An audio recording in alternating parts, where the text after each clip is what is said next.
अस्सलाम वालेकुम नाज़रीन, सिंध अजरक न्यूज़ खबरुनि जो सिलसिलो जारी है। तव्हां सां मदे जी मां ख़बर शेयर कंदा हलूं। मदे जी शहर 6 मैन अली वारस चौक ते नामालूम चोरनि निसार हकड़ो जे होटल के हाट हणी समूरो सामान ॿुहारे विया।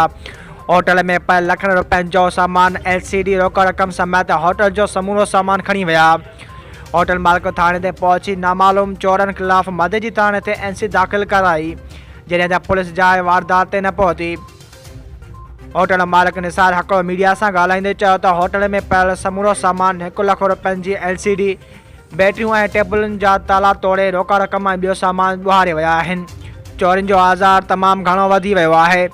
DIG Larkana SSP Shikarpur notice वठी चोरी थियल सामान वापसि कराए ॾिनो वञे ऐं मुलवस चोरनि खे गिरफ़्तार कयो वञे।